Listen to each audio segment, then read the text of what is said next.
This is episode number 68 of the Homeowner Show. Whether you're DIY or looking to hire, we're here to help you find the best information and options for you and your home. My name is Kevin Hackett, and here with me is Craig Williams. Hello, and welcome to the Homeowner Show. We're glad that you could join us for this very special episode. How you doing, Kev? Man, I'm tired. You had a rough week. Dude, I don't know, man. Like, sometimes you look at life and you go, why am I doing this? Just life in general? Well, or just like today? I don't know. Depends on the day. Stay with us, Kev. I'm not suicidal, y'all. No, I love life. I just hate when things that should be simple aren't nearly as simple as they should be. So here's the problem. Welcome to the Homeowners Therapy Hour, guys. Yeah. Yeah. So when we moved here, we had a certain homeowners and auto insurance company that we used and we liked. Well, whenever we moved to Texas, it was going to be more expensive to use them. So we decided, we'll go with someone else. So we did. Yeah. Stick it to them. Yeah. Well, yeah. Just save our own ability to own a home is what it was. So anyway, we go with another company. Everything's good. Right. A buddy of mine opens up a new insurance agency with the company we used to have. Right. And we liked them. Everything was good. I like this guy. I know for a fact that he would look out for me if anything went wrong, blah, blah, blah, blah. So originally he wasn't able to match, but some new stuff came out. He was able to pretty much match what we were already paying. And honestly, it was a little bit more coverage than what we had. So it was going to work out just fine. So effective the beginning of this month, we started this new policy and canceled the old, right? Well, the only thing they got to do in order to make sure everything's going to work is they got to come out and the new company's got to come out and do an inspection on your home. So I get a call back and they say, hey, everything looks good. The only thing is we rate your roof and you get basically a 1 to a 3. Right. A 1 is good and a 3 is not good. And yours is between a 2 and a 3. And we don't know if it needs to be repaired or if it needs to be replaced. That's a roofer's call. But you're going to have to call a roofer and figure out what it needs to be, right, to start the process to either get it repaired or replaced before your roof is insurable. And I said, what? So what you're telling me is I had perfectly good insurance. Yeah. And then I change over to your company and you're telling me after I've dropped my other insurance and now you've drug your backside long enough that it's been 16 days. And now I'm finding out that something that was perfectly insurable is no longer insurable with your company. Yep, that's what they're telling me. So, to make a really long story short, They basically said your best, because I'll tell you right now, it's a 20-year-old roof. I knew that. I told them that up front. I put a claim in on it a year ago, and it got denied. It wasn't quite bad enough. Apparently now it is. And so, anyway, I know that I probably need $15,000 of a new roof. And now it's going to be 100% on me. Yeah. So their recommendation was you need to see if your old insurance will reinstate you. That's going to be the best thing for you. So I called the broker that I used with the other insurance, and which I really like him, and I like the other insurance just fine, and said, here's the deal. I'm not interested in this other company anymore. Can I be reinstated? And he said, I don't know. Never done that before. I mean, he's been doing this for a while too. He's like, most people that move. I guess most people just don't come back. Yeah. And so he called me back like an hour later and was like, hey, talk to underwriting. And they said that they're willing to keep you, to reinstate you effective the date that you canceled. And thankfully, the other company, who again, a buddy of mine, he understood the issue, and he said, we'll work it out no matter what. And so they're able to cancel date effective the date that we started. So that's all going to work itself out. Like my stress level last night was through the roof. Yeah. This morning and today, yeah. Pretty much anything could apparently go through my roof. That's right. But as of today, everything's kind of back to normal. I'm good. I'm happy. The problem is now that my lender has for my home. My lender has already paid new company, and so I've got a check sitting in my house from the old insurance company for escrow. And now I've got to figure out how to get money back. Yes. I've got to get the old, my current insurance company. I need to get them to pay escrow, and I got to get it refunded. It's like this whole stupid mess. The old switcheroo on the insurance money scam. That's right. So here's the thing. Like I was talking, and you may have just found the secret honey hole, right? And now I don't know. I mean, I don't actually know if this guy. He might listen to our show. I don't know if he does actually 100%. He's still a friend of mine. I'm not mad at him. I mean, this isn't his fault or anything. I'm not upset about that. I'm upset about the company and the way they do business. Yeah. And so I just want to put it out there for everybody that like insurance companies, they do this. They switch you over. Right. They cancel your old policy and then they do the inspection. Yep. They don't do it the other way around. Yep. They should do it the other way around. They should do the inspection, make sure you're insurable, and then switch you over, but they don't do that.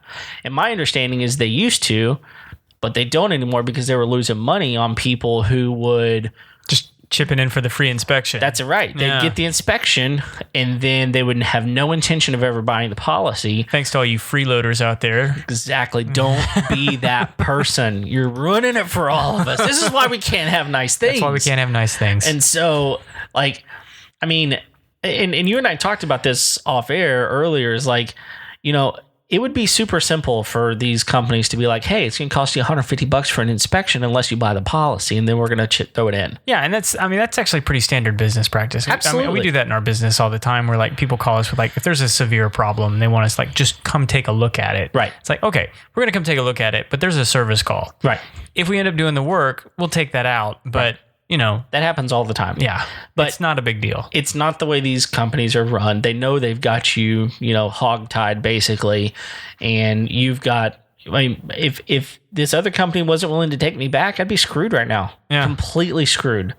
And so thankfully, we're doing another roofing episode is what we'd be doing. You're lying about that. I'd already had Justin on speed dial from Fair Claims, the episode that we did on roofs. He's a friend of mine too. So I was going to call him and be like, dude, you've got to figure something out here for me.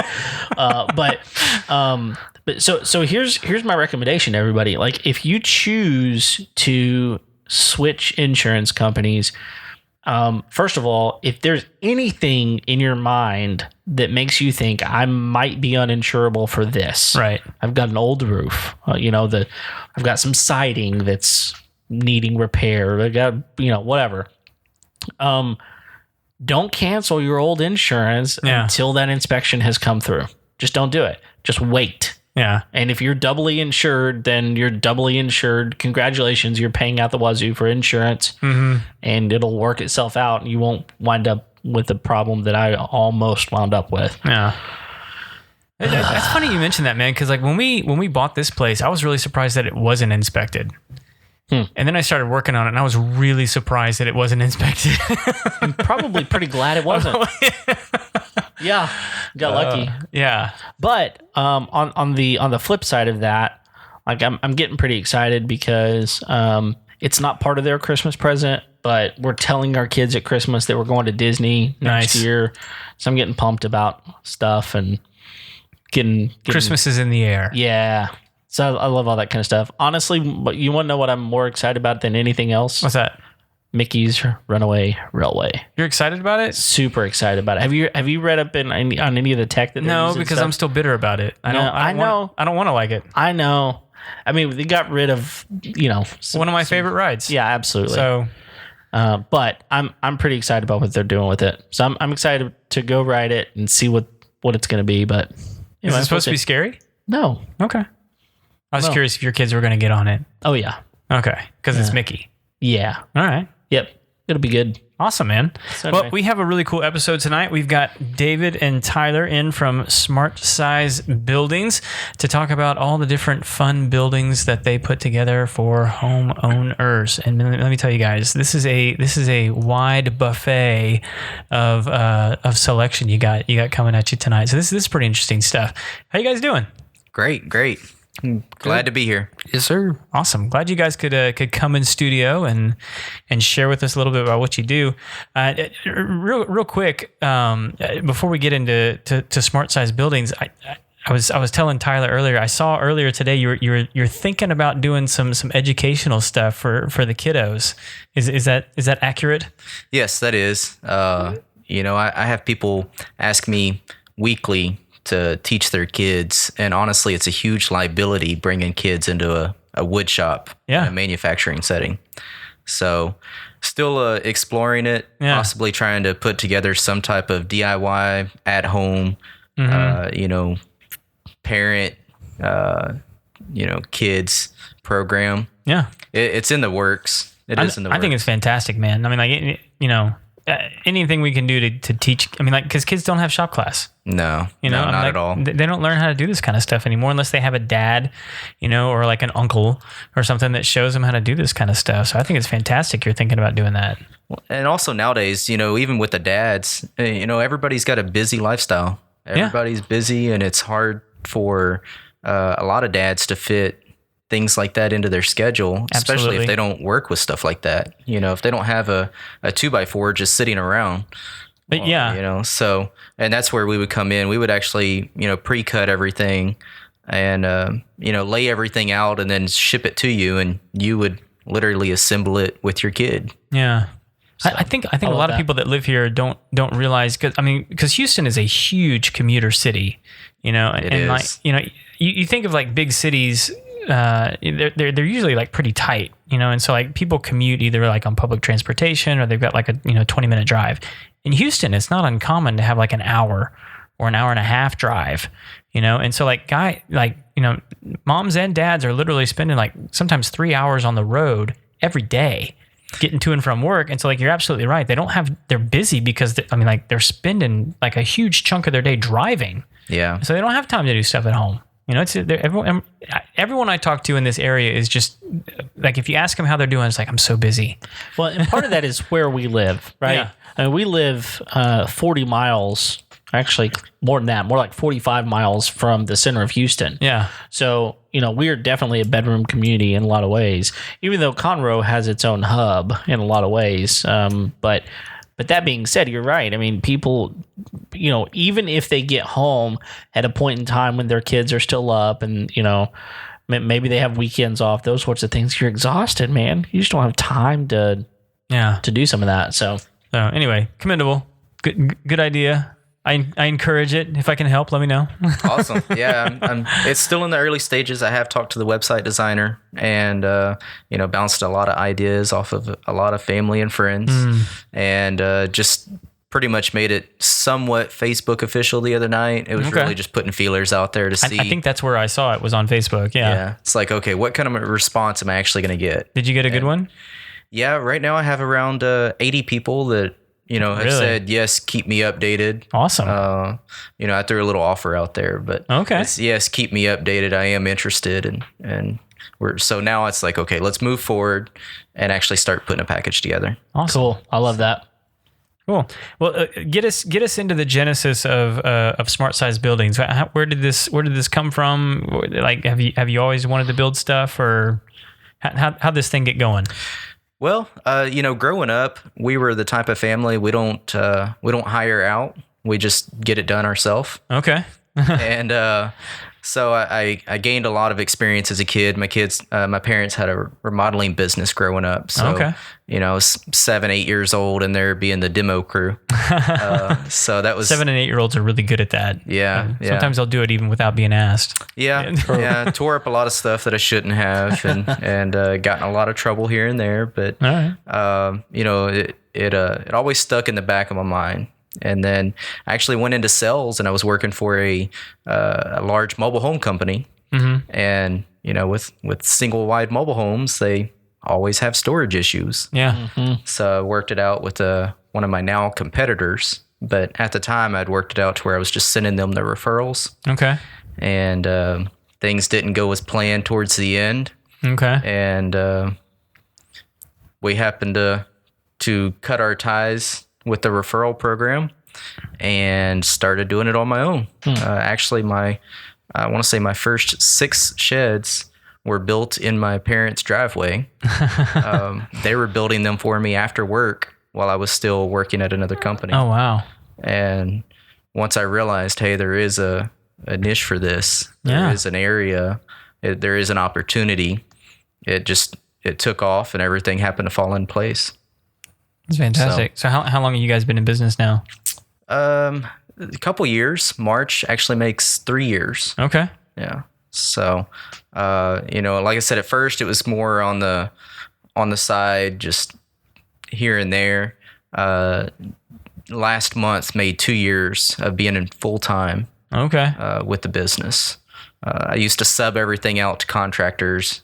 I went and rented a shop. I would go buy the material, put it in the shop, call them, say, hey, go build the shed while I'm at work. Mm-hmm. And we ran into quality control issues, inventory issues. So it just, like I said, it just worked out to where I could step in full time. And that's when I started hiring employees. And Tyler was one of the first few actually that I'd hired in a little 500 square foot shop. Nice. Yeah. About 2 years ago. Yeah. And so you've been with the company 2 years now. Yes, sir. Awesome. And so is most of what you guys producing like storage sheds, or you guys doing it? Because I mean, like from our conversations online earlier, I mean, it's like you guys do a lot of different stuff now, right? We do. We'll pretty much do whatever the customer needs. Mm-hmm. We aim to do everything in the backyard. Okay. I'm looking at adding a line of backyard patio furniture. Okay. And I have opportunities to buy it out of state, bring it in on a truckload, but I'm the type of person, instead of paying somebody else money to do something, I'd rather pay my own guys and keep the money local. Yeah. So, we don't ever work weekends, and I actually just offered for him to work a weekend instead of paying another contractor to do some work for me. So it's like, hey, you want to work Saturday? Yeah. So yeah, we're looking at adding a backyard patio furniture line. What we do every day is storage sheds. Storage sheds, portable buildings. Last year, we started adding chicken coops. It's a little higher end chicken coop. It's not the normal chicken coop that you would find at the local feed store. Right. But we started adding chicken coops, and those things took off. I bet. There is a market for those. It's in a this huge area. market right now. Absolutely. It's crazy. I kind of designed one. Let's see what happens. And then it was more, for a few months, it was more than 50% of our business. Oh, wow. So we went from a storage shed business to a chicken coop business. Are you, like, for the people that you're building chicken coops for, I mean, are they looking at having 2 and 3 chickens in their backyard? Or are you, is this like, full scale, like we need 20 birds in this thing? Or is it the full range that you're getting? It's everything. The smallest chicken coop we've built was a 8 by 8, 8 foot by 8 foot. Okay. The largest we've built to date was 12 by 20, I believe. Okay. And it's actually sitting on the display lot right now. It's a used model. Okay. Somebody bought it and then they bought it and then they moved. Oh, okay. So what they told the rent-to-own company is they moved and they couldn't take it to the new property. Okay. So they asked you guys to come get it? Yeah. They did a voluntary repo. So sent Tyler out there to pick it up. Yeah. So I mean, as we're sitting here talking about this, so I assume y'all do like small stuff for, tools and lawnmowers, that sort of thing. Do y'all do all the way up to like RV size buildings, or once we get into that, I mean, are also, I'm curious, are these mostly like wooden buildings, or do y'all do metal buildings? What are your parameters? So right now, I am a online dealer for a carport company. And what that means is I don't actually have any stock inventory. So everything we would sell for them would be just on paper. Okay. You look at pictures, you can buy it. What we do in-house, and we're actually the manufacturer of wood frame portable buildings and storage sheds. We can do wood frame carports, but then it runs into pricing to where most people want the cheaper option of the metal frame. Yep. The square tube frame is just cheaper. But if you need it to match your house, or you need the wood frame for HOA, things like that, that's where we would step in and we would build it ourselves. Okay. So as far as size, we can do anything from, a 4 foot by 4 foot deer blind all the way up to a 16 by 40 in a single section. And then you would step into the double sections from there. And that would go all the way up to 32 by 40. So definitely big enough for RVs. Yeah. Yeah. For sure. So that, as far as the carports, we could build whatever size. Okay. It's an engineered truss system, so we'd have the trusses engineered, and I want to say they go all the way out to 56 foot is how wide my engineer will work up to. Uh-huh. Yeah. That's impressive. Yeah. We haven't built anything that big. Yeah. Yet. But if you're out there, yeah, we're taking orders. I bet you are. Yeah. So definitely something that big, we definitely have to build it on site. Sure. so the standard customer that calls you on the phone, reaches out to you on Facebook, however they're getting a hold of you, what is the primary reason people are looking for like this additional storage on their home? There's actually a lot. It's hard to narrow it down to one specific customer, or even a couple. I mean, we have people that, just went through a divorce, need a storage. A lot of people realize that they're paying, more than $100 a month at these big self-storage companies. Oh, yeah. And they're never going to own it. No. Where with us, you could pay, for the same size room, you could pay $100 a month or a little bit more, but then you're going to own it in a couple years. Okay. Yeah. So you have that ownership. Instead of making somebody else rich off of your rent. We have a lot. So real quick, do you guys finance these things? Right now, we don't have any financing options per se. They're very sensitive with the legalities, the terms. It's rent to own. It's a rental payment. Oh, okay. Yeah. So it's not an interest rate. It is a rental payment. Got it. So you rent it for however many months we agree on the term, and after that term, it's yours. Okay. But it's also a rental, so you can cancel. And you'll come pick it up. Yeah. Got you it. can cancel at any time. I got you. Yeah. So there's pros and cons to it. For both of you. Yeah. Yeah. Yeah. For us, the rent-to-own company and the consumer. So obviously you're not an attorney, and none of us are here are attorneys. But I'm close. You're close. All right. So weigh in here, Kev. Okay. What is the legal difference between basically financing something and renting to own? Is that the big distinction? Is that basically this thing either one of you can cancel this agreement and the property can be retaken? Is that basically the difference, or? Yeah. With a rent to own, there's no credit check. Okay. So you have no credit check. Literally, if you have a spot to put it, regardless if you own the property or you lease it, you have a ID or driver's license and some type of income to pay for it. Yeah. You're approved. Yeah. It's that easy. With financing, obviously, it's a little bit different. There's a lot of banks that don't want to finance them, right? Because they are so small. Mm-hmm. So a lot of the times when it comes to financing, if a customer is dead set on financing, I try to send them through one of the credit unions for a personal loan.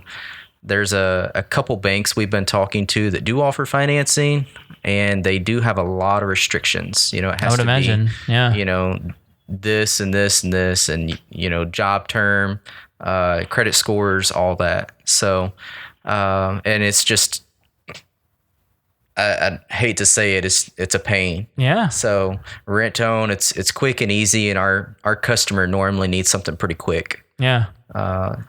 People come to us, and we do lose quite a bit of sales just because we can't build it quick enough. You don't have them sitting right there for them to pick up, unless it's a big chicken coop, obviously. Yeah. We only have a few models. We like to do build to order. I'm not a huge company that has hundreds of thousands of dollars of inventory. Right. So, we are a smaller company. I'm the only member in the company, but I imagine that also gives you somewhat of an advantage in that you can be a little bit more custom. Exactly. Like what color do you want? What do you want it to look like? All those kind of things. Like we can get you what you want. Yeah, we can get it exactly the way you want it. Windows, doors, wall height, pitches of the roof, shingle colors, everything. So how do you work deals out for like electricity in these things, or if you need plumbing in any of them for one reason or another? Do you subcontract that stuff out, or do you all build that stuff in up front? A little bit of both. So it depends on the situation. We can actually pre-wire the shed with the shed electrical package. Okay. But we cannot legally tie it into the electrical service. So that's when we would contact an electrician, say, hey, come out here, inspect the shed for us, make sure we did it right to your liking, because obviously he would have to wire it in and sign off on our work. Correct. And we do have an electrician that we've met here locally that will come out and inspect the shed and do all the electrical tie-ins. Okay. For a very reasonable cost. So y'all take care of that. So if I were to come as the homeowner or a renter and say I want this building, I'm not having to contact the electrician. That's something y'all will do for me. Mm-hmm. Okay. Yeah, we refer him out. Okay. That's not an issue at all. We try to do as much as we can just to make it easier on you, because buying anything is hard nowadays. It is, and there's a reason that they need that storage, right? I mean, they've got something they need to put in there like yesterday. Yeah, and they don't have the time. And we were just talking about that. They don't have the time to, go out there and find all this stuff, and unless they already have relationships with these people. And a lot of people don't realize, like, just putting a shed out in your backyard with electricity, that's not necessarily something that just happens. No. Most people don't have wiring out in the middle of your yard. Right. You got to get it out there. You got to have someone to dig a ditch. You got someone to lay the conduit and put, it's not just a simple process.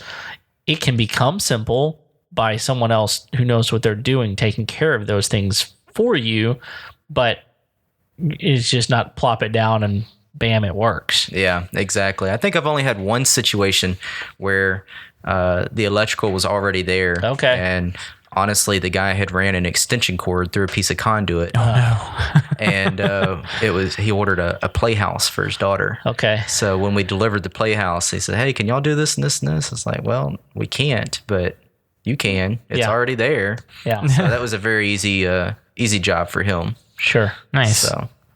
Yeah, we so the house we lived in Little Rock had two sheds in the backyard. One of them was more of a pre-engineered type of building. It was metal exterior, was wooden on the interior. The other one was just that someone came out and built. I mean, the homeowner may have built it, but it was falling apart, all this kind of stuff. And we ran into some electrical issues here and there, and it winds up becoming a pain. And at the end of the day, like, you really want someone to come out and do that. You do not want to do just a DIY job on some of that, because if you don't have good conduit down, or you put something in the ground and then you don't know where it's running, obviously there are companies out there that'll come and let you know where your wiring is, but it's just a big process. So it's nice that y'all are able to kind of take care of that and take that off the purchaser. Yeah, we try to help out as much as we can, and word of mouth goes a long way. So as long as we keep the customer happy, we keep the customers coming in. Yeah. Well, so what is? I guess that sort of leads into what is the actual process with you guys? I mean, so someone calls you, they need a shed. Do you guys have? I think you said you had models to pick from, or do you kind of go through like a design process with them? So we do have a few models. We've built a lot of sheds over the past few years. So we have a lot of pictures to go off of. And realistically, we do go through a design process. It's okay. What are you looking for, and what are you looking to use it for? What style, what size, what kind of quality, because we do have different levels as well. Okay. So it's what exactly do you want? What is your budget? And then if it's not realistic, we say, okay, well, this is what we can do to help you. And that's actually where my business name came from, Smart Size Buildings. We're going to make a smarter size building for you and kind of help you out with, okay, well, you can put this and this and this in that shed. Mm-hmm. So we would sit down and really design everything. And every building we sell is drawn up for that specific customer. So, the customer approves all their renderings before we actually build anything. Oh, okay. So when the customer changes things last minute, like, hey, go from, instead of 2-3 foot doors for a 6 foot opening, let's change it up to a 4 foot opening. It throws a kink in things, but we can overcome it, as long as we know soon enough. It's not a huge issue. And that's where the renderings come in. We make sure they approve it before we actually build it. Yeah. And then once it's approved, what's the next step then? Once it's approved, we would move forward with the production of the building. So we actually go buy all the raw material. So we buy 2x4s and 2x6s, just like everybody else would. Mm-hmm. We bring it into the shop. It's more of a factory setting. So we've gotten the labor costs down enough and the material costs down enough to where we can still make a profit and not charge an outrageous price. But, we cut all the boards, we pre-cut everything, palletize it, and then start assembly. What does that mean, palletize it? We actually get everything labeled and on a pallet. So it then becomes a big erector set in the shop. Okay. So you're basically doing that for efficiency of like, this is this project, and you go work on project number 1, you go work on, is that kind of the reason for that? Exactly. Okay. Exactly. Yeah. So it just, it eliminates the need to have somebody standing around waiting on somebody else to go cut a board or, hey, where's this piece of material at? It's all right there. So, okay. So you've put the kit together, so to speak. Right. Okay. That makes a lot of sense. And so what is, once you have, so your project's been approved, got everything, I learned a new word tonight, Kev. You got everything palletized. Great. There we go. So he's going to screw that up next week, that's I promise. Right. I'm going to use it in an inappropriate way. That's right. You got it palletized. What's your turnaround time on that thing? Just depends. It really depends on the size of the building and our current backlog. Okay. So right now, today we just sold or took a deposit on a building. It's a 20 by 32 cabin shell. We're building it out in Grimes County. It's backed all the way out till the end of January, beginning of February. Okay. So right now we'll go ahead and start working on the design, getting everything approved by the customer, and then we'll move forward with the production. But it is a few weeks backlogged. Yeah. So and it's because you got other projects sitting in front of it. Exactly. So not that we would ever want this to happen, but say you had no other projects. What's the turnaround time on like a standard shed? 10 by 12 inside the shop, we should be able to knock out in about a day. About a day? Yeah. Is this where Tyler jumps in and... Yeah, that's who I call and say, hey, why isn't this shed built yet? That is pretty much what I do. Then he's kind of my go-to guy. It's here's the key to my truck. Go get the material, go deliver this, go run this errand for me, make sure this gets built. Yeah, I'm gonna go run this errand. Make sure everything's staying in track and on track and in line. So you're the project manager. Yes, sir. Pretty much. Yeah. Okay. Yeah. That's awesome. One of the things that I'm hearing is that anybody can go to Lowe's, for example, and buy a shed, right? Yes, sir. And they can get it brought to their house. Someone will even come and assemble it for them if they want to pay for that to happen. Sort of. Yeah. And Lucky in his 3 fingers. Exactly. And they can get it done, and they'll have that. But what I hear you saying is we can build any size, any design, any number of openings, any number of, lighting, whatever it is that you need in there. So the difference is you're getting fully custom, and also you're guaranteeing a certain quality. And not only that, like, I know who to call if I wind up having an issue. Right. Whereas if I buy this from Lowe's, they're going to be like, "But we just sold it to you." Like, I just started here. Right. Yeah. I'm waiting for my name badge still. So truly, you're giving the customers a very different experience than they're getting by just going to a box store and buying a shed. Yes, definitely. And they're also shopping local. We do everything here. We're not one of the other shed dealers that orders product from Kentucky and ships it in on an 18-wheeler. Slam on Kentucky out of nowhere. Yeah. That was the only state I could think of where I don't know of a shed manufacturer. That's fine. We don't have many downloads there anyway. That's true. So, we're not one of those dealers that just, buys it from another company and resells it. We're not a dealer for another manufacturer. We manufacture our own product. We warranty all of our own product. We deliver, I'm going to say 90% of our own product. Every now and then we do have to outsource it. We just had a 12 by 32 cabin, a little 1-bedroom, 1-bath that we delivered to South Houston. Obviously we couldn't work it into the delivery schedule and the size of it. I opted to go ahead and contract it out to another driver. It was a piece of cake for him, and it just worked out for everybody. Yeah. So, well, you mentioned something that I want to take a sidebar for. We've never really talked about this on the show, but you brought up something. You've brought it up a couple of times now, and it's the idea of this buying local. Can you give us just your opinion? I mean, you're a local business owner, trying to do your best to make a living, but also do it in such a way that it is local. You're calling it local for a reason. What is the purpose behind? Like, why would I care as a person who lives in this area? Why would I care about buying local versus buying from, wherever? What is that benefit? Let's go with Kentucky. Let's go. all right. What is your opinion on this? Because we've never really talked about this. I've got my own opinions about it, but I'm pro that, by the way. You left him hanging there like we're about to have a fight. Yeah. No. I'm just curious what that means to you. Honestly, there's a lot, but the biggest things is probably growth in the area, and the unemployment rate is really high.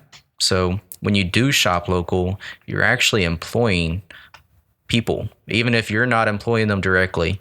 When you buy a product or a service from a local business, you're helping multiple families put food on their table, not just that business owner.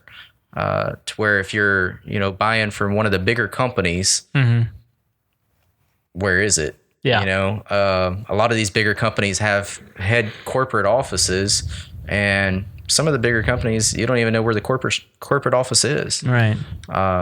Us, it's very easy to find us. So it's all local. And with that, it helps me employ several employees and keep them at 40 hours a week so that they can do what they need to do to take care of themselves. It boosts the economy. It does. Yeah. In the end. Yeah. Especially in this area, not just everywhere. But. Yeah, and I don't think a lot of people realize that most people that own a local small business actually do want to employ more people. They want to help people take care of themselves, provide for their families, put food on the table. They want those things for other people. They don't want it. And most business owners that I know, will take it on the chin themselves in order to make payroll. And so like they want to take care of their people, and they don't just and that's hard. Yeah. So. Yeah, it's happened a few times, and luckily, we always make it through, even in the slow times. Yeah. But and that's just part of business ownership, I guess, or for a small business owner anyways. Yeah. Yeah, and so I think on some level, I think it's important to know that let's say you go to Lowe's, you buy, you find a shed. Oh, it's going to cost me $1,500 for this building, and I don't know what your buildings cost, but let's just say it's twice that. Let's just say it's $3,000 instead of $1,500. You have to make a decision, right? I mean, and you got to make a business decision, and you got to make a household decision and a good financial decision. But one of the things that I hear you saying is that, like, if you want to continue to have a place to buy other things, you need to support local business. Like, find a way to support the local people, because otherwise the economy goes south. I mean, good luck. I mean, your cost of living could go up because of lots of various things. So definitely. So there's huge upside to doing those sorts of things. And plus, I mean, I don't know, you just feel good at the end of the day. Like, I didn't just buy this pre-manufactured by someone who doesn't care about my family. Like, this is someone who cared about what I needed, when I needed it, how I needed it. And I think you can feel really good about that. Yeah. A lot of the times, some of the bigger box stores like Lowe's, their buildings may actually be cheaper than ours, but in the long run, you're going to wind up spending a little bit more just for repairs and things like that and maintenance on it. So we've changed a lot of the products that we use to go with better products just for the warranty purposes. We went from using a wood siding that had no warranty to using a siding with a 50-year warranty on it. Wow. So, we've tried to change along the way for the better. Some things, we couldn't keep up with, but we're trying to keep up with all the warranties and make sure that everything is good. What kind of a wood siding has a 50-year warranty? It's actually a LP Smart Panel. It's smart siding. Okay. It's an engineered product, but it does have a 50-year warranty on it. But it's made completely out of wood? Yeah. It's it has an engineered exterior, engineered face on it. So it's like a finish on it or something, or okay, that's crazy. Pre-primed from you can buy it from Lowe's, Home Depot. I mean, you can buy it from those local stores. Sure, but no, I think that there's also something to be said about you get what you pay for. I mean, you're gonna get, warranties aren't free. No. But there's also a reason that someone would offer a warranty on a product. They're saying, look, I have some sustainability in this product, versus someone who's just like, look, I'm going to sell you this product. If it goes bad, should have bought the warranty. Yeah, we have a 5-year structural warranty included on every product that we build. Oh, wow. Yeah. So that's great. All right, I'm gonna try and lure Tyler into the conversation here. So, like, and because you were chuckling earlier when we were talking about some of the inferior products at some of these other big box stores. What do you see? Because you're putting these things together, right? What do you see as the big difference between, like, what you can buy as like a metal shed from a big box store versus what you guys are putting together? The design of the building. Mm-hmm. I've actually looked at other companies and how they build their buildings compared to us, and the quality of their building. There's much of a difference. Yeah. Now, what for you makes it quality then? Longer screws. That's Kevin's only trick. Ring shank nails. The right equipment is part of it. So- you can't just go around screwing everything together. Sure. So Come on, Kev. We gotta be professional over here. There's a place for a screw and a place for a nail. yeah, Right. So Okay. they have different structural strengths. Okay. Because I get nail gun happy. I mean, Me too sometimes, I'm not going to lie. it's just fun. It looks great on video. That's right. It's also easy. Yeah. When Tyler first started, I think he was probably a couple months in, I actually had him go look at some of our competitors locally and take pictures. And I actually went and took pictures of another competitor and said, go look at these buildings and look at the quality differences. We try to build our product where it's built like a house. We build it to the same standards. We can build to 140 mile an hour Florida wind zone. We don't always do that because obviously we're not on a coastal county, but we can. It's engineered for that. And a lot of the competitors around here, framing would have a half-inch gap where two boards butt up, and like don't turn around quick inside of it. Yeah, it's just for me, that's unacceptable. But that's also a company that builds 100 4x8 wall panels and then puts 3 wall panels together to make a 12-foot wall. So to where we're actually building a 12-foot wall as a unit, to where they're doing it in multiple sections. So. Sure. But yeah, he has seen a lot of experience with a lot of the competitors. There's a big difference between being massively manufactured compared to where we do each one with our crew every time. Yeah. So any mistakes, we catch them right then and there, get them fixed, and then keep on trucking. So. Well, okay, so you guys have mentioned a couple of times now something that is really intriguing to me. We'll just see if we can go live here. Yeah, but one of the things you guys have mentioned, I think you mentioned a cabin, and I know one of the things I think I've seen I think it was on your Facebook page, tiny houses, which is a huge market right now. Like people are either buying tiny houses or building tiny houses, or I think there's like this recurring story out there on the internet about these group of retired people all buying these tiny houses around a parking lot together. So you guys put some of these together. How many of these have you guys done now? I think you just told me you just had a cabin delivered. So I don't actually have an exact count. Honestly, by the end of 2019, my goal was to be doing 51% tiny houses or cabins. Yeah. Tiny houses, that term is very tricky. Come to find out, there's a lot of regulations for the tiny houses. Now, does this have to do with them being on wheels? Yes. Okay. Yes. I got you. So then we started looking into park models, which could actually go in an RV park. But then there's even more legalities with that. Okay. As far as square footages, wastewater, and things like that. Yeah. So there's been a little bit of a setback as far as building 51% of my inventory is tiny houses and cabins. Yeah. But as of right now, we can build a cabin shell, no problem at all. Okay. We can even assist with the interior framing, the electrical work, the plumbing work.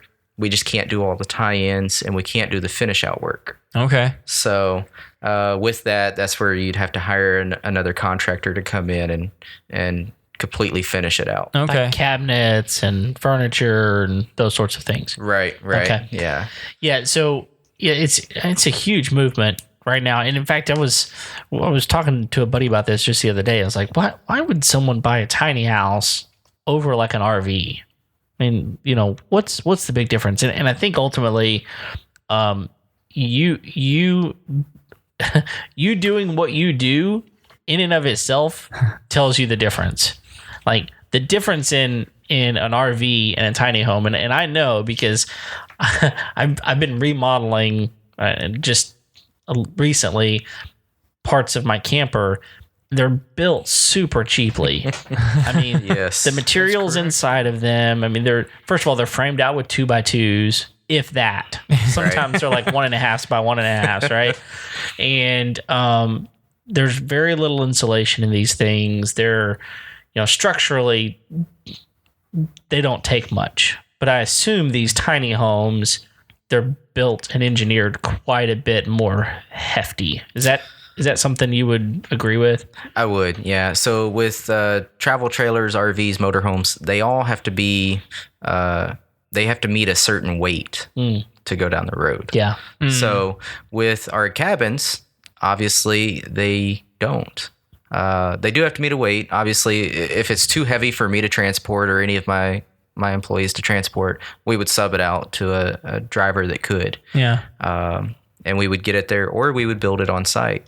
But with that, we build the same specifications as a site builder, as a house down the street. You know, a $500,000 house. We still use the same materials, the same framing, the same framing techniques. You know, we do have different framing packages, so you can choose, 12-inch centers, 16-inch centers, 24-inch centers, things like that. But so do house builders. You know, you can upgrade your framing. We use like I said, the same panels that they use, plywood and treated plywood. And They're just OSBs. tiny. They're just a smaller version. Yeah. So it's built just like your house that you're in right now, just on a smaller version. Okay. So you're getting a much more quality living environment. Right. Than what you would get otherwise. Now, here's something that I'm curious about. Have you seen the ones that stand up on their end? I have seen a tiny house that stood on its end. Okay. Yes. Unbelievable. It's the most bizarre thing ever. So is it like a tower or is it? Yes. Okay.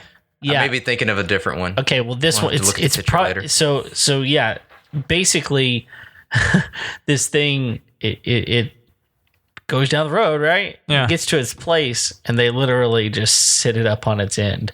And it's like a tower. I haven't seen that one. It is the most bizarre thing I've ever seen. But Interesting. and it also had like some features where it like had a porch that like came down and like it was like this transformer type of I thing. guess you better have everything tied down in there before. I don't have a clue how I don't know what all the functionality of how it happened. Yeah. But it was on one of those tiny home shows that I watched. You need to find a link to this and put it up on the page so we can all I'll try to find it. bask in its glory. So it's like a pop-out house? I guess that's Instead of a pop-up. Yeah. Yes, it just pops out. Yeah. It's weird. Anyway, I have seen one of those. It was a CGI, computer-generated image, but, to where it all unfolded. Yeah. It transported like a metal shipping container. And then once it got there, it was like a 3,000 square foot. yeah.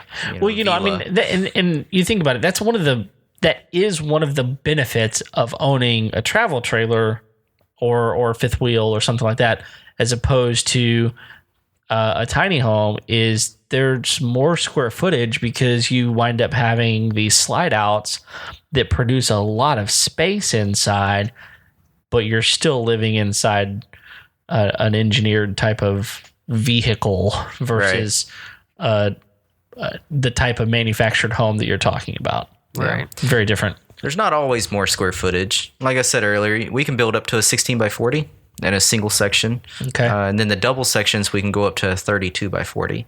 So when you get up that big, that's a small house. Yeah. It really is. When I've actually seen a lot of these have like essentially 2 floors, where there's like kind of like a loft area and it creates a little bit more space above like a bedroom or different things like that. And so they're able to create some space that way as well. Yeah, we can do lofted barns. We haven't built any actual 2-story sheds.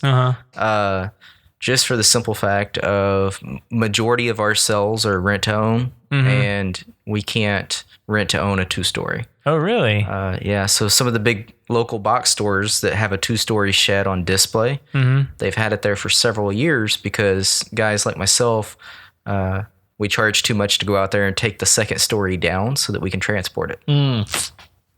Got it.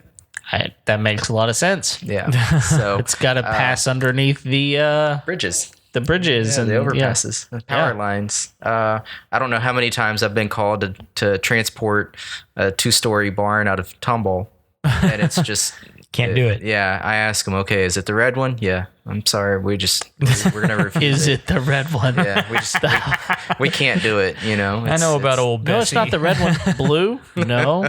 Yellow? No.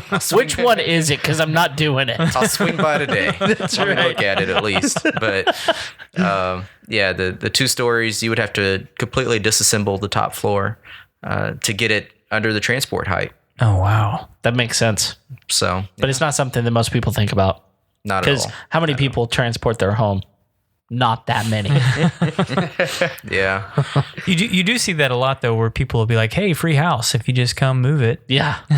which Yeah. is 15,000. Yeah, It gets very nothing's costly, free. especially on a brick and mortar. I mean, a pier and beam house. To move that is very expensive. Is it Okay. more expensive to move than like a foundation home?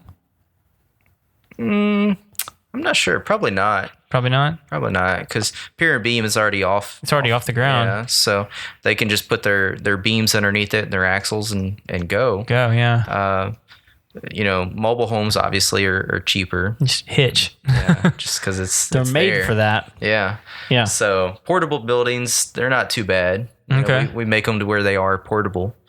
So that helps out a lot. Well, I was going to ask you earlier because you were talking about the cabin, and before the show, you and I were talking about concrete, and you say like, we'll do concrete work, but like, if it gets a little too complicated, that's out of our range or whatever. But like, for like the cabin, was that pier and beam or was that sitting on a slab? The most recent cabin, it was actually just a dirt foundation. Okay. So it was a pier and beam. Okay. We have built one that was on a slab. It's probably 2 years ago. Okay. And we've also poured slabs and then put the cabin, a portable building, on top of the slab. Okay. We've done that a couple times too. So just depends on what kind of foundation you want under your shed. Okay. Yeah. So if you're going to be putting a lot of weight in it, we can build sheds that can hold a vehicle inside. Yeah. So Does it make a difference if there's plumbing needs to be put in? Because obviously you can't do the tie-ins, so someone else would have to do that foundation if they needed to be plumbing going through that, right? right. Yeah, Or we okay. would try to stub it out the side Okay, yeah. where they could still Just make it all exterior walls. Yeah. Okay, makes sense. That would be an option. All right, Cool. what you got, Kev? I don't know. I mean, I think that it's really nice to know that there are people out there that can do more than just buy something at Lowe's.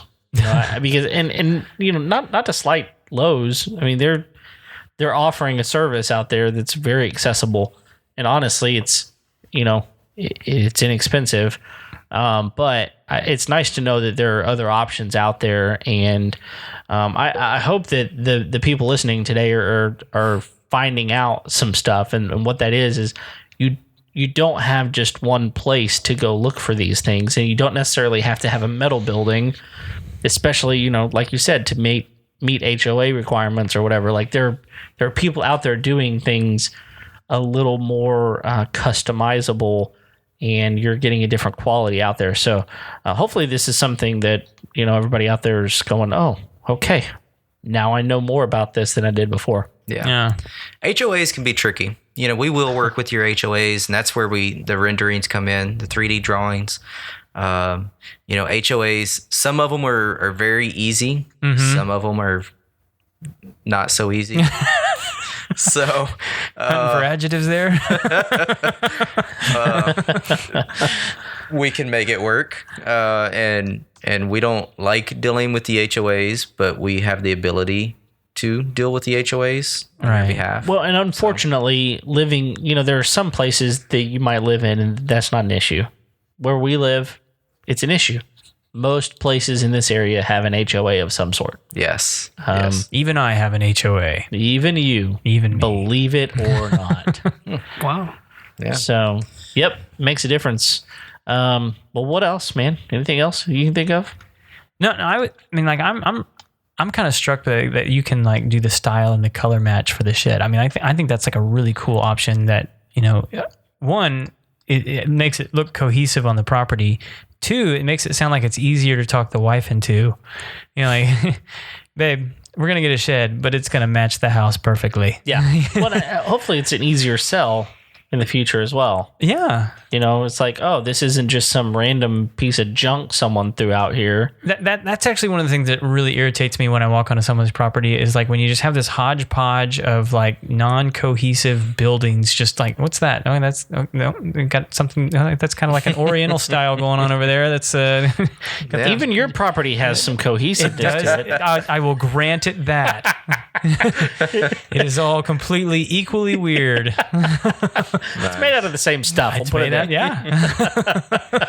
No, but I do think that's see, Tyler, actively nodding his head whenever I said something about like sellability. Like the resale on y'all's products has got to be a whole lot better as far as, not that people are reselling that product specifically, but some people are selling their home and go, look, this is not your run of the mill shed. Like this is not something, because how many people buy homes and they're like, I'm going to have to take that thing out. Mm-hmm. Like that thing, it's fallen down. Like I don't even know how it's going to pass inspection, won't get insured. Right. But like this is a quality piece of structure that you're going to be happy to have. And if I'm looking at a house, I'm going, wow, that's a nice piece of, material, it's built well. Yeah. Earlier this year, we actually had a bank out of Dallas call us because just insurance purposes, the shed would not pass an inspection. And they bought one of our sheds to get it on the property. Unfortunately, we couldn't get it exactly where they needed it, but luckily they had contractors out there doing other work on the house, and we assisted them with moving the shed into place. Palletized it. Yeah, sure. And I want to say they actually bought one of our lower end models that we build to compete with the bigger box stores. Sure.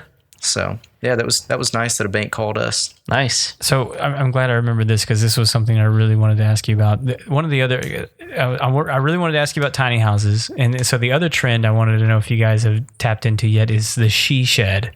Have you guys jumped on this yet? She sheds, he sheds, we sheds. Yeah, for the ambiguous. Yeah. The we shed. Yeah, they're all a shed. Yeah. It's all about how you decorate it and the colors you paint it. We can do tropical colors. We can do pinks and greens and browns. Yeah. It's Galveston's not that far away. People buy them. It's not. And I actually had a customer here locally that bought a beach theme cottage. Nice. So they have a big Texans backyard and decided they wanted to have a Galveston backyard as well. So the wife got her wants and husband had his wants. There you go. So this is kind of a little funny story. So early on, we bought this house in Arkansas, and it has those two sheds I was telling you about. One of them is very nice. It was insulated, paneled. We actually put an air conditioning unit out there, and so it was nicely air controlled, those sorts of things. And my mother-in-law just kind of offhanded one day, she was like, looks like a good mother-in-law's quarters someday. And so my response was, you know what? That's a great idea. Anytime you come visit us, you can sleep out there. That's not the response that I got. Yeah, how did that go over? He's like, that's not what I meant, Kevin. I was like, oh, okay. Honey, we need to move. And our current house has no shed. So, no mother-in-law's quarters. That's right. But I love my mother-in-law. She knows that. We need to get a shed, dude. I may need to get my own shed. Exactly. Speaking of the he sheds. We're just right down the road. So that's right. We got your man cave. There you go. Well, I bring that up because I think typically when people think about a shed, like, well, that's where the husband or the man of the house is going to put the lawnmower or going to put, the tools or, whatever it is he's got going on. This seems like a pretty wide trend going on right now. It's like, well, Mama wants a shed too. Mm-hmm. Well, yeah, she wants a place to craft and do her things. Yeah. Yeah, there's a lot of it. Typically when the wife wants a shed, it's either to clean out the garage of her husband's stuff so she can park her car back in the garage, especially now that we're getting ice on windshields. These 28-degree mornings are kind of weird around here. But it's either that or, the wife bought too much Christmas stuff and the husband needs it out of the house. Yeah. And they don't have enough attic space. That's right. Or they need maybe an at-home office. In-law suites. I've actually seen that in people's backyards. Yeah, they're using them as offices. Yep. So, well, and again, for example, we used that storage shed. I didn't care what I put out there because it was climate controlled. Yeah. I mean, I had my baseball cards out there. I've got 25,000 baseball cards, and I had them in a shed outside. Who does that? Yeah. Most people don't. That's not smart. unless you have a nice shed that's climate controlled, that hey, there's nothing it's bad. conditioned. Yeah, absolutely. And so you can't really do that in an attic. There's some things you can do to cool your attic down so that it doesn't, get to be 170 degrees up there. But even still, it's probably getting up over 100 down here in Houston. Yeah. And so, being able to climate control things is huge. Not that I know y'all do sheds that aren't climate controlled, but you can, right? Yeah. Absolutely. Yeah, we can do anything that you're willing to pay for. There you go. Money. Yeah. Just saying. Just saying.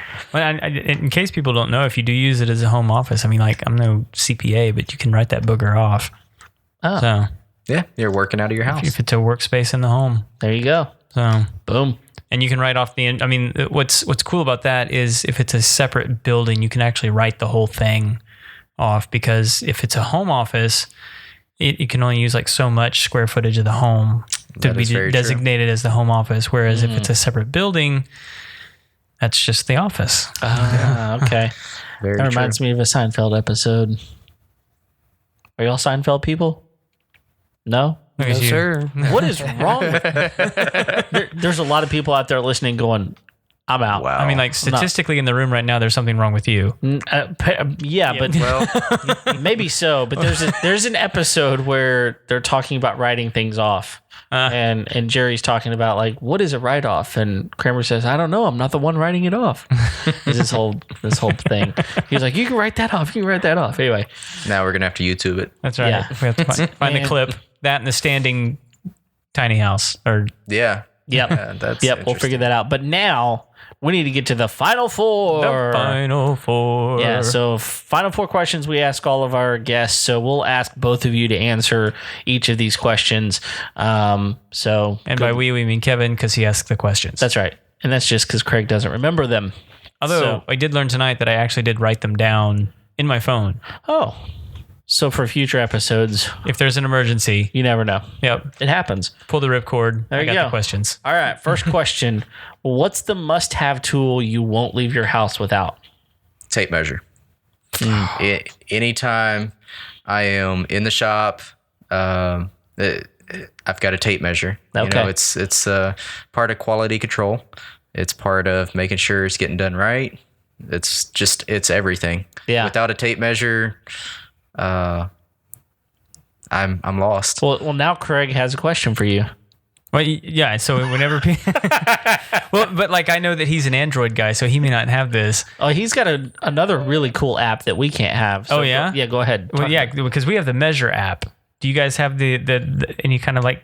Yes. Yeah. Samsung does have one too. Do they? Yes. Have you guys used that? I don't. I haven't. Well, I know he's going to be curious how accurate you find it to be, because that's what he's asked a number of guests this. So. Well, is yours pretty accurate? It's usually within 1/16 of an inch. That's pretty good. Yeah. Not bad. Yeah, I mean, not like, bad at all. considering they designed it to like hang pictures on the wall, like that ain't bad. Oh, okay. right? Yeah, that's not bad. No, I use Stanley Yeah, Craftsman. yeah. Yeah, you Not know. Android. No. I do have an Android phone, but You no, mean I the actual physical tape measure? Yeah, old school. Preposterous. Old school. If I see guys in the shop on their phone, first it's like, yeah, Get off your phone, dude. Then it's like, come on, man, Come on, man. get off your phone, Tyler. Yeah.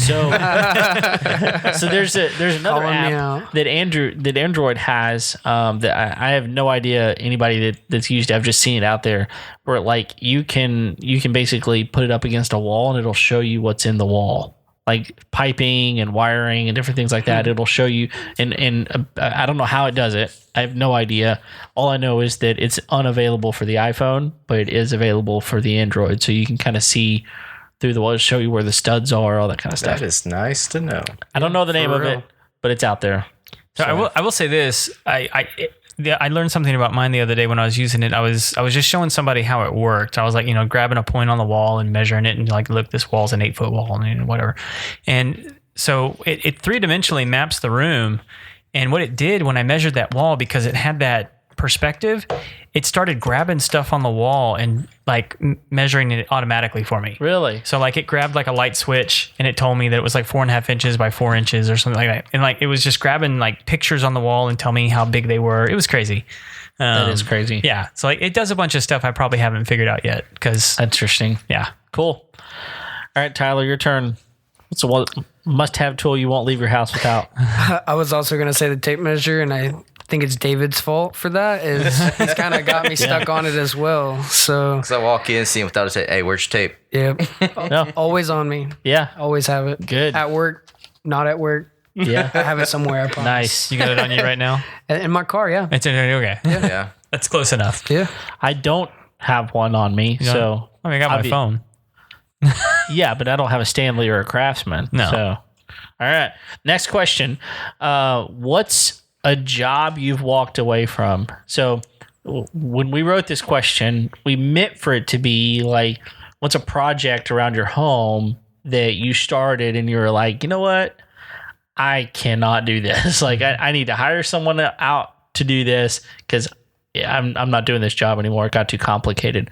That's what we intended the job you walked away from question to be. However, some people take it to be a career. Some people take it to even be like maybe a customer's come in and said, hey, I want this, and they were just so difficult to work with or something. They had unreasonable expectations, and you were like, can't help you. So I want you to take this question how you want to, but what's a job you've walked away from?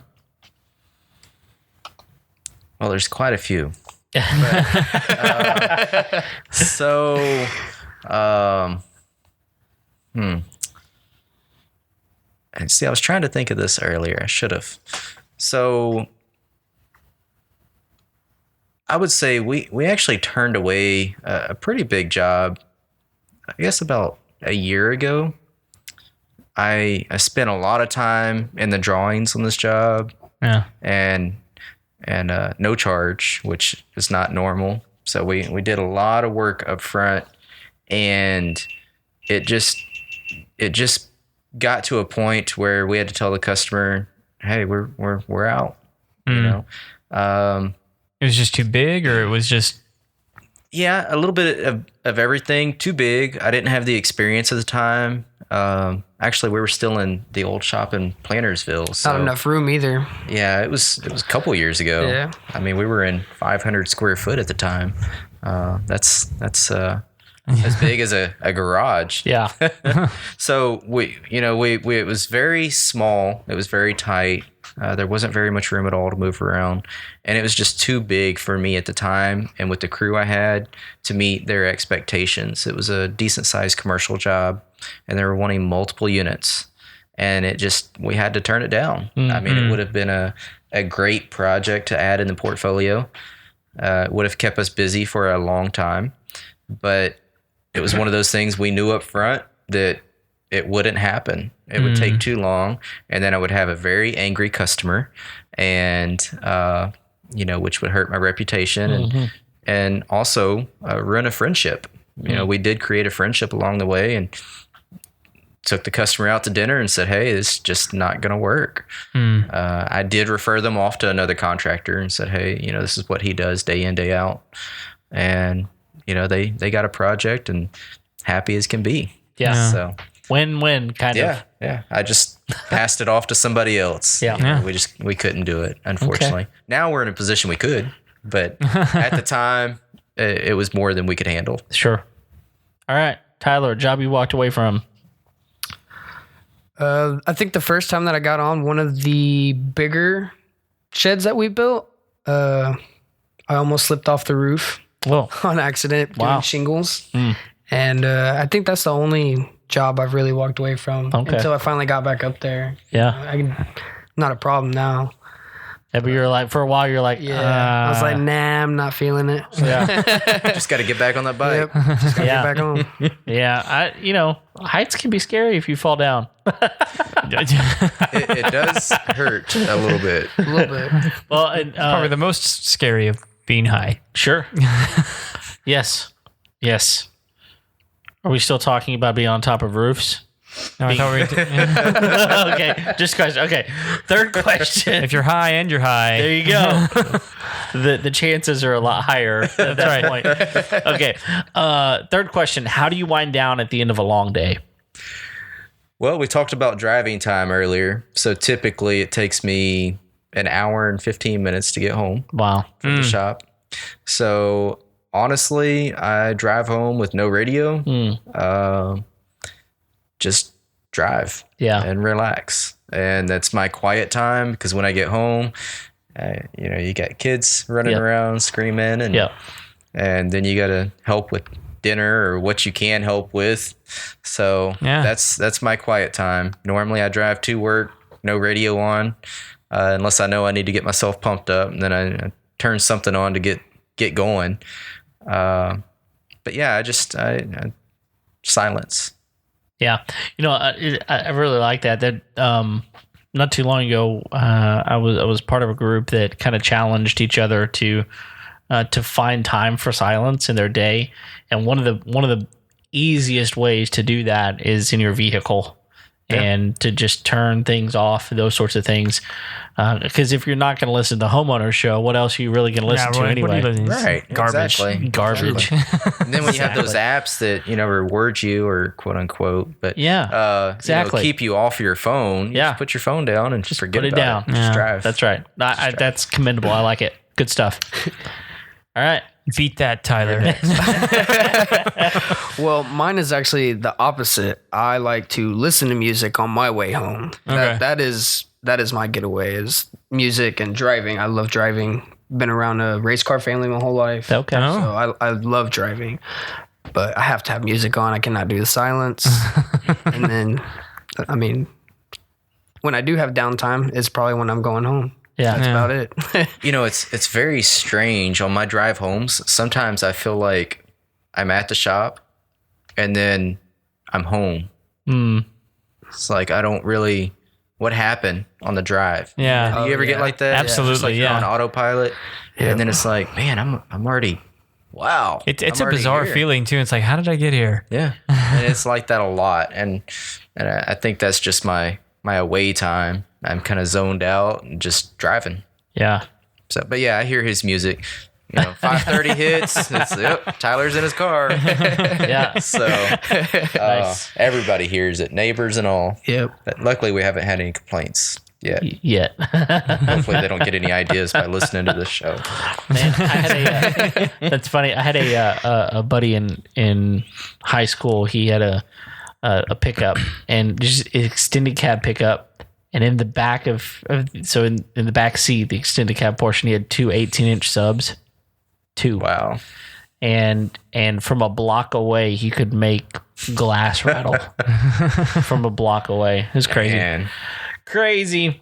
All right. Last question. We're almost there. What's one of the best pieces of wisdom or advice you've ever received? Can I be bleeped out before? Like if I say something? Yeah, can y'all bleep We it can out? bleep you. Okay. Yeah, we can bleep you. They're probably. They probably already heard it. Yeah. Bleep. When do you want me to start bleeping you? Okay. Okay. The best piece of advice that has been given to me is do not put your hands where you would not put your pecker. That is the best one. Okay. Not everybody listens to that. But Yeah. You know what? That's why. I've preached it to him so many times. You better start knocking on some wood. It's worked out. Yeah. I got nothing to follow that up with. So, David, what's one of the best pieces of wisdom or advice you've ever given? I mean, received. It's hard to pinpoint.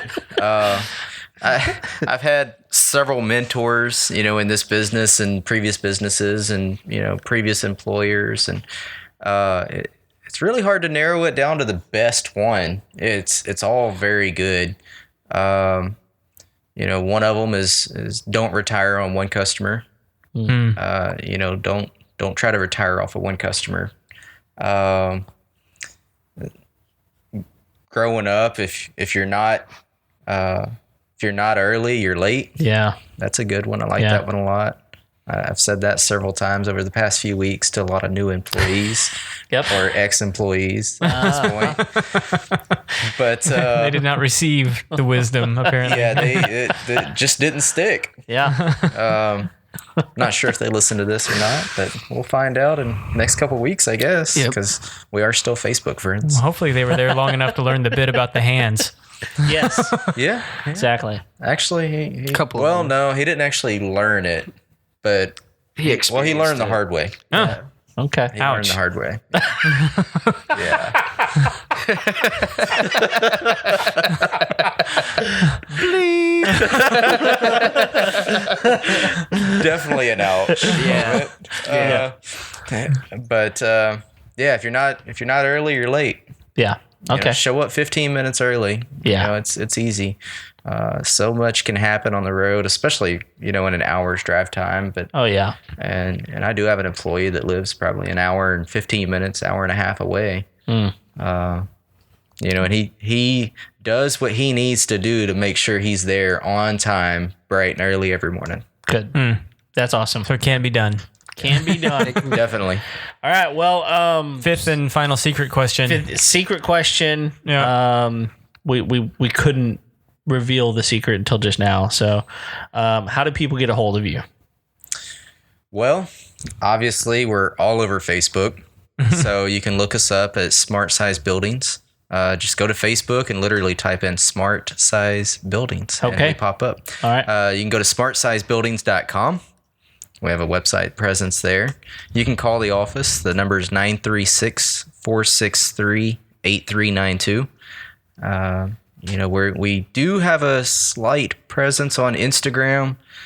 We're so busy. I haven't really been able to keep up with all the platforms. But we're getting there. Okay.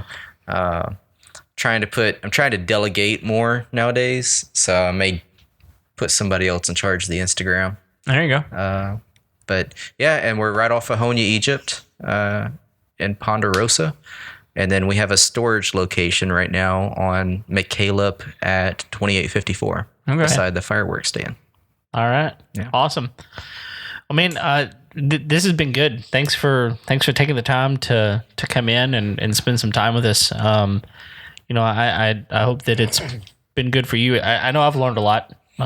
It's been great. I'm glad you guys had us here. Yeah. No, it's been good. It's a subject we've been wanting to talk about for a while. Yeah, absolutely. Well, if you haven't already, go ahead and click the subscribe button there in iTunes or Google Podcast, whatever Stitcher Radio that you're listening to. We appreciate you downloading our episodes. As always, you can find us online at homeownershow.com. You can send us an email at info@homeownershow.com. But thank you for downloading our episode. Happy holidays, Merry Christmas, Happy Kwanzaa, Hanukkah, all of those things. Happy Merry. Hey, real quick, cool new release in the world of podcasting. You can now do it through like Alexa and Google Home. You can just say, play the Homeowner Show. That's right. And it'll just do it. Yeah. Like they have like their own service now. It's so cool. It is cool. Pretty nice. So, yeah. No excuses. That's right. You don't even have to like click on Kevin's goofy app anymore. That's right. You don't have to click on the donkey or any of that stuff. There's no clicking. No clicking. You just download it. And you got to say it. Say it out loud. Alexa, play the Homeowner Show. You know you want to. And the music will kick in. There you go. Right there. Yep, that's the way it goes. Thanks for downloading this episode. We're here every Tuesday, even on Christmas Eve and New Year's Eve. We will have an episode. Yep. So, hope you're looking forward to that. And until then, we'll see you next time. See ya.